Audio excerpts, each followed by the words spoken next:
Iran आणि इस्रायलच्या युद्धात काल अमेरिकेने उडी घेतली। अमेरिकेने त्यांचे B-2 बॉम्बर विमानं वापरत इराणच्या काही न्यूक्लिअर साइट्सवर हल्ला केला। यात फर्दो ही सर्वात महत्त्वाची साइट होती, कारण याच ठिकाणी इराण अणुबॉम्ब बनवतंय असं सांगितलं जातंय। आता चौताळलेला इराण हा स्ट्रेट ऑफ हॉर्मुझ बंद करू शकतो अशी शक्यता व्यक्त केली जात होती, आणि आता ही शक्यता खरी होताना दिसते।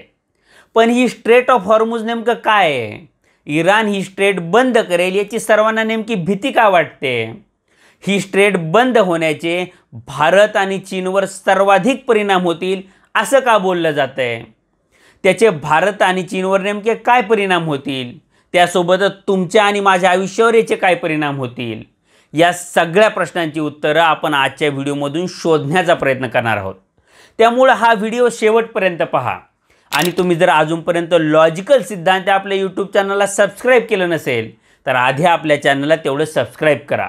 नमस्कार, मी सिद्धांत, आणि लॉजिकल सिद्धांत आपल्या यूट्यूब चॅनलमध्ये तुमचं अगदी मनपूर्वक स्वागत आहे। गेल्या काही दिवसांपासून इराण आणि इस्रायलमध्ये हल्ले आणि प्रतिहल्ले सुरू होते हे तुम्हाला माहिती असेल, पण काल अमेरिकेनं या युद्धात थेट उडी घेतली आणि हे युद्ध हे अतिशय गंभीर वळणावर नेऊन ठेवलं।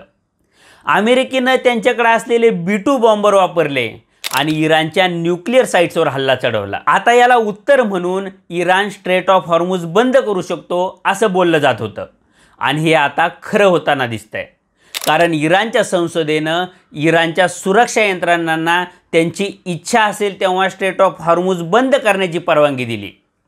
पण ही स्ट्रेट ऑफ हॉर्मुझ नेमकं काय आहे आणि ती एवढी महत्त्वाची काय आहे? तर स्ट्रेट ऑफ हॉर्मुझ ही पर्शियन गल्फ आणि ओमानचा आखात यांना जोडणारी एक चिंचोळी पट्टी आहे। म्हणजे सोप्या भाषेत जर सांगायचं झालं तर सौदी अरेबिया असेल, बहरीन असेल, UAE असेल, कुवेत असेल, कतर असेल, या सगळ्या देशांना समुद्रमार्गानं हिंदी महासागरात जर पोहोचायचं असलं तर त्यांच्यासाठी स्ट्रेट ऑफ हॉर्मुझ हा अतिशय महत्त्वाचा मार्ग आहे। आता मी तुम्हाला जे देश सांगितलेत हे सगळे देश कच्च्या तेलाची निर्यात करणारे महत्त्वाचे देश आहेत। त्यामुळे आता इराणनं स्ट्रेट ऑफ हॉर्मुझमध्ये त्यांचा मार्ग रोखला तर या देशांची तेलाची निर्यात ही बंद होऊ शकते, आणि थोडी थिडकी नाही तर जगभरातल्या एकूण तेल निर्यातीपैकी 20 ते 30% तेलाची वाहतूक या स्ट्रेट ऑफ हॉर्मुझमधून होते।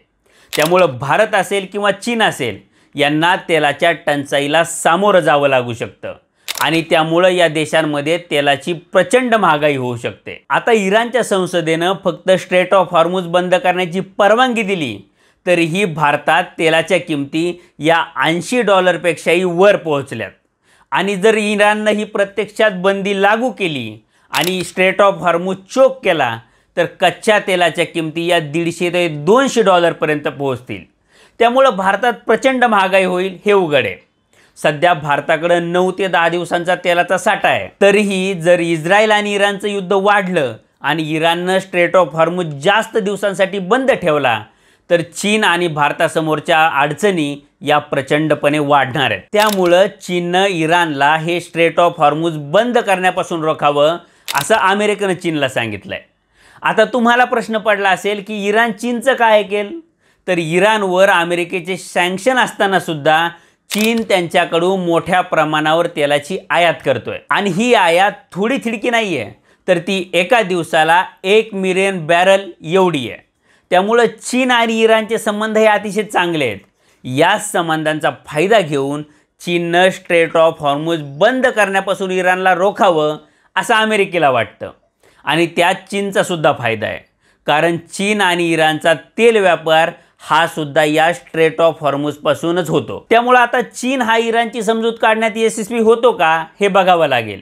त्याविषयीच्या ज्या अपडेट्स येत राहतील त्या मी तुमच्यापर्यंत पोहोचवत राहीलच, पण तोपर्यंत आपण थांबूयात।